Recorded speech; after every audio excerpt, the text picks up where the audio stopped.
Hi friends. आज एक बार फिर से आपका मेरे चैनल लर्न विद पृथ्वी पे स्वागत है। बहुत दिनों के बाद मैं आज अपने चैनल पे फिर से एक वीडियो लेके आ रही हूँ। फ्रेंड्स, कुछ कारण से मैं अपने चैनल पे थ्योरी क्लास नहीं लेके आ पा रही थी, क्योंकि ये मेरा फ़ोन जो है वो ख़राब हो गया था और इस वज़ह से कुछ इश्यू हो गया था, मैं काम नहीं कर पा रही थी। सो फ्रेंड्स, चलिए आज मैं आप सभी के लिए बेस्ट कंटेंट लेके आई हूँ। आजकल यूजीसी नेट एग्जाम में हड़प्पा सभ्यता का डिक्लाइन से क्वेश्चन आता है। उसमें जो इतिहासकारों का जो थ्योरी है, मत है कि आखिर कैसे हड़प्पा सभ्यता का पतन हुआ। किसी का मानना है कि फ्लड की वजह से बाढ़ आ गई, इस वजह से किन्हीं इतिहासकारों का मानना है कि आर्यों का आक्रमण की वजह से, किसी का है कि मौसम चेंज हो गया इस वजह से, किसी का है कि नदी ने अपना रुख बदल लिया इस वजह से। तो ये बहुत ज़्यादा इम्पोर्टेंट टॉपिक है और इससे एग्जाम में आजकल बहुत क्वेश्चन आता है। पिछले बार 2022 में एग्जाम में एक क्वेश्चन आया था हड़प्पा सभ्यता के डिक्लाइन से। सो फ्रेंड्स, ये इम्पोर्टेंट टॉपिक है क्योंकि ये जानना जरूरी है, एग्जाम में आता है तो इसकी थ्योरी को रट के जानना पड़ेगा कि कौन किस इतिहासकारों का क्या मत है। बस इतना ही जानना है, एग्जाम में वही आता है। चलिए फ्रेंड, देखते हैं। हड़प्पा, मोहनजोदड़ो और कालीबंगा जैसे नगरों का नगर नियोजन और निर्माण में क्रमिक ह्रास हुआ था। कि नगर का जो निर्माण हुआ था वो एक साथ धीरे-धीरे क्रमिक रूप से हुआ था और उसका ह्रास जो हुआ था, पतन, वो भी क्रमिक रूप से ही हुआ था। पुरानी जीर्ण ईंटों से बने और घाटिया निर्माण वाले घरों ने नगरों की सड़कों और गलियों पर भी अतिक्रमण कर लिया था। पतली विभाजक दीवारों से घरों के आंगनों का उप विभाजन कर दिया गया। शहर बड़ी तेजी से तंग बस्तियों में बदल रहे थे। जब हड़प्पा पतन की ओर आया था, हड़प्पा सभ्यता जब पतन की ओर अग्रसर हो रहा था, तो उस टाइम शहर जो थी वो बड़ी तेजी से तंग बस्तियों में बदल रहे थे। यानी कि हर जगह पे बस्ती ही बस्ती। अभी जो हम लोग देखते हैं स्लम बस्ती, कुछ इस तरह का सीन उस टाइम रहा होगा, जिसे तंग बस्ती बोला जाता है, जहाँ पे सुविधाओं का अभाव, कचरा, पॉल्यूशन जैसा कुछ स्थिति बना होगा। वही मोहनजोदड़ो के वास्तुशिल्प के एक विस्तृत अध्ययन से पता चलता है।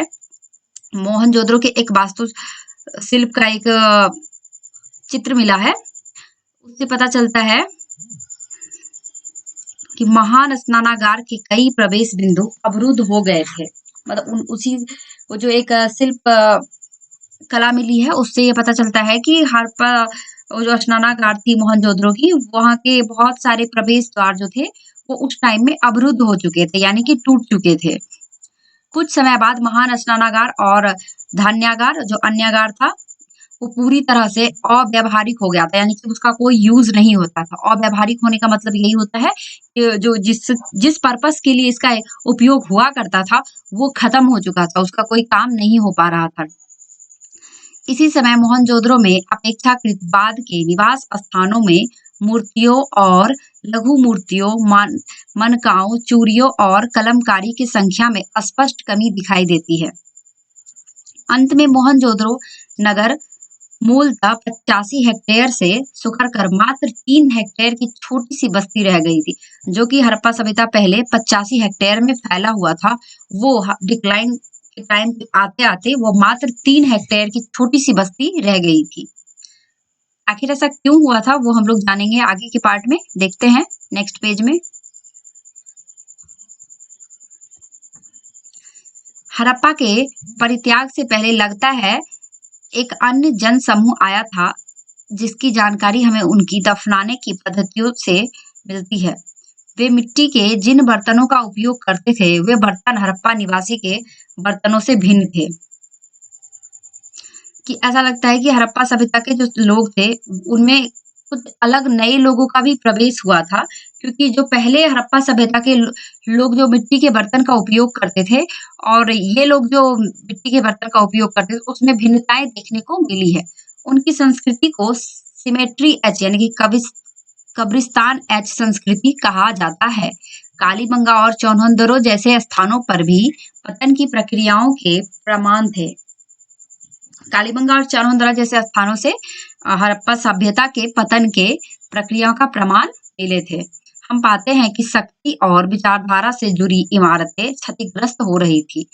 मतलब कि उस टाइम में जो शक्ति की पूजा और शक्ति की जो कल्पना थी, वो जहाँ पे मूर्ति जहाँ पे पूजा वगैरह होता था, वो इमारतें क्षतिग्रस्त हो रही थी तथा प्रतिष्ठा और वैभव के प्रदर्शन से संबंधित वस्तुएं लगातार दुर्लभ होती जा रही थी। उस टाइम में जो प्रतिष्ठा से जुड़ा हुआ जो भी वस्तु हुआ करता था, वो दुर्लभ यानी कि खत्म होते जा रहा था।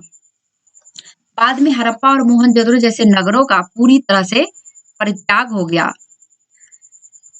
बहावलपुर क्षेत्र में हड़प्पा कालीन और बाद के हड़प्पा स्थलों के बस्ती प्रतिरूप का एक अध्ययन भी है की प्रवृत्ति को दर्शाता है।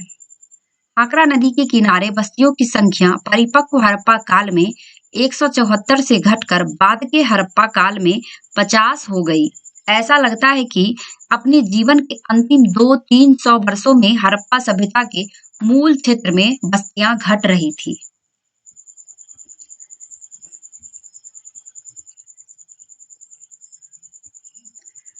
ऐसा लगता है कि अपने जीवन के अंतिम 200-300 वर्षों में हड़प्पा सभ्यता के मूल क्षेत्र में बस्तियों की घट रही थी।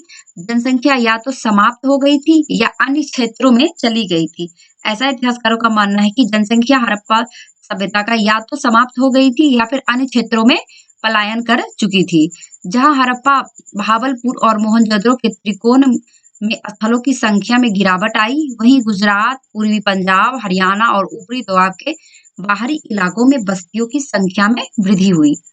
यह इन क्षेत्रों में लोगों की संख्या में अभूतपूर्व वृद्धि का संकेत देता है। उन क्षेत्रों की जनसंख्या में अचानक वृद्धि को हड़प्पा के मुख्य क्षेत्रों से लोगों के प्रवासन द्वारा समझाया जा सकता है।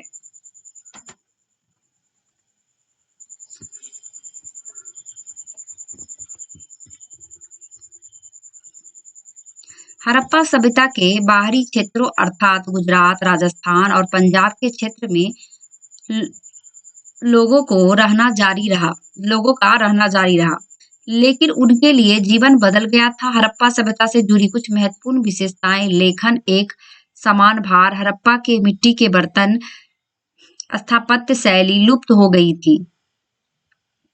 सिंधु के शहरों का परित्याग लगभग 1800 ईस्वी में हुआ।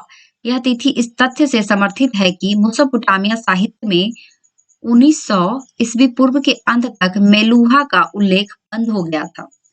ऐसा माना जाता है क्योंकि मेसोपोटामिया की सभ्यता में पहले मेलुहा शब्द का उल्लेख होता था, उनके सिक्कों से पता चलता है, लेकिन 1900 ईसा पूर्व के अंत तक मेलुहा का जो शब्द था वो उल्लेख बंद हो गया, जिससे पता चलता है कि इन दोनों का व्यापारिक संबंध खत्म हो चुका था, शायद हड़प्पा सभ्यता का विनाश हो चुका था।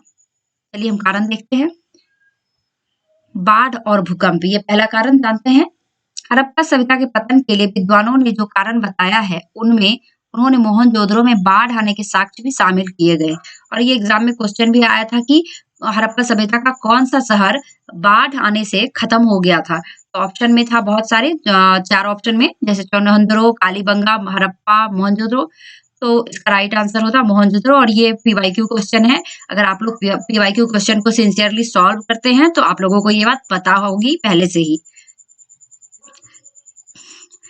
प्रमुख उत्खननकर्ताओं के अभिलेखों से यह प्रतीत होता है कि मोहनजोदड़ो में आधिपत्य की विभिन्न अवधियों में अत्यधिक बाढ़ के साक्ष्य मिले हैं। इस तथ्य से अनुमान लगाया जा सकता है कि मोहनजोदड़ो के घर और सड़कें अपने लंबे इतिहास में कई बार गाद युक्त मिट्टी और ध्वस्त भवन सामग्री से ढके हुए थे।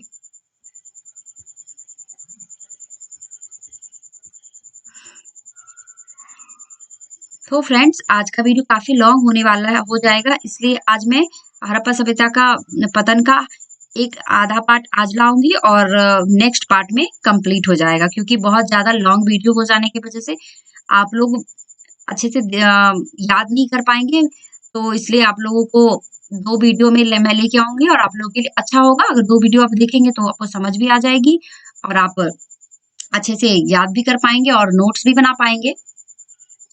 ऐसा प्रतीत होता है कि यह गाद युक्त मिट्टी बाढ़ के पानी के साथ आई थी, जिसने सड़कों और घरों को जलमग्न कर दिया। बाढ़ के समाप्त होने के बाद मोहनजोदड़ो के लोगों ने पिछली इमारतों के मलबे के ऊपर फिर से घरों और सड़कों का निर्माण किया था। ऐसा माना जाता है कि मोहनजोदड़ो बाढ़ जब चली गई तो वहां पे पिछली इमारतों के मलबे के ऊपर फिर से घर और सड़क का निर्माण किया था। इस तरह के भयावह बाढ़ और मलबे के ऊपर पुनर्निर्माण का सिलसिला कम से कम 3 बार चला। ये जो बाढ़ आना, फिर बाढ़ का जाना, फिर उस पुनर्निर्माण करना, शहर को बसाना, ये सिलसिला लगभग 3 बार हुई, ऐसा इतिहासकारों का मानना है। आधिपत्य निक्षेपों में खुदाई ने 70 फुट की ऊर्ध्वाधर दूरी तक विस्तृत आधिपत्य के स्तर के क्रमिक चरणों को इंगित किया, जो 7 मंजिला इमारत की ऊंचाई के बराबर है। कई आधिपत्य निक्षेपों को गाद निक्षेपों द्वारा विभाजित किया गया था। मोटे गाद निक्षेपों को वर्तमान समय के भूमि स्तर से 80 फुट ऊंचे बिंदुओं पर देखा गया है। इस प्रकार कई विद्वानों का मानना है कि साक्ष्य मोहनजोदड़ो में असामान्य बाढ़ के संकेत हैं। इतिहासकारों का मानना है कि मोहनजोदड़ो के साक्ष्यों में असामान्य बाढ़ के संकेत हैं, यानी कि बहुत सारे बाढ़ों का संकेत मिला है। इन बाढ़ों के कारण शहर के संपूर्ण इतिहास में नगर का अस्थायी परित्याग और पुनर्निर्माण हुआ। बार-बार बाढ़ की वजह से लोग नगर को छोड़ के जाते थे, फिर आते थे, बसते थे, जाते थे, ऐसा सिलसिला बना हुआ था, ऐसा इतिहासकारों का मानना है। यह बाढ़ें भयावह थी। यह इस बात से प्रमाणित होता है कि गाद निक्षेप वर्तमान भूमि स्तर से 80 फुट ऊंचाई पर मिले हैं, जिसका अर्थ है कि बाढ़ का पानी इस क्षेत्र में इतनी ऊंचाई तक बढ़ गया था।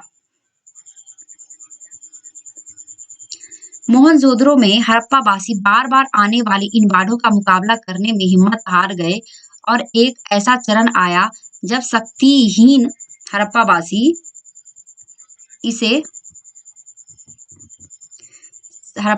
इसे और अधिक नहीं झेल सके और उन्होंने इस बस्ती का परित्याग कर दिया।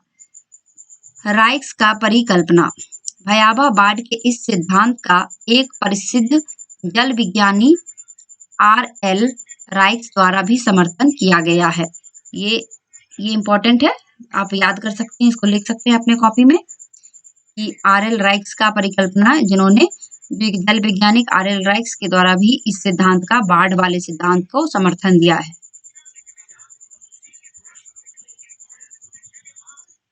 चलिए इनका तर्क हम नेक्स्ट पार्ट में देखेंगे फ्रेंड्स। आज के लिए इतना ही लेके देखते हैं, उसके बाद R.L. राइक्स का मत जानेंगे और नेक्स्ट पार्ट में सिर्फ और सिर्फ हम इतिहासकारों का मत ही जानेंगे। आज हम एक ओवरव्यू ले लिए हैं कि आखिर हड़प्पा सभ्यता का पतन क्यों हुआ था और कैसे हुआ था, किस कारण से हुआ था।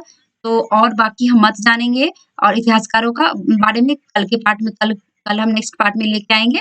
सो आज के लिए इतना ही फ्रेंड्स। आप सभी का दिन शुभ हो। उम्मीद है आप लोग को मेरा वीडियोस पसंद आ रहा होगा। अगर आप लोग को पसंद आ रहा है तो फ्रेंड्स लाइक शेयर सब्सक्राइब करें, कमेंट करें। Thank you friends. और एक स्टूडेंट ने जो कमेंट किया था राजपूत काल के लिए, तो मैं उनसे कहना चाहूंगी कि मुझे कुछ टेक्निकल इशू की वजह से मैं वीडियोस नहीं लेके आ पा रही थी। सो उनको मैं कहूंगी कि आप प्लीज वेट करें, मैं आपके लिए राजपूत काल का वीडियो जरूर लाऊंगी। So thank you friends.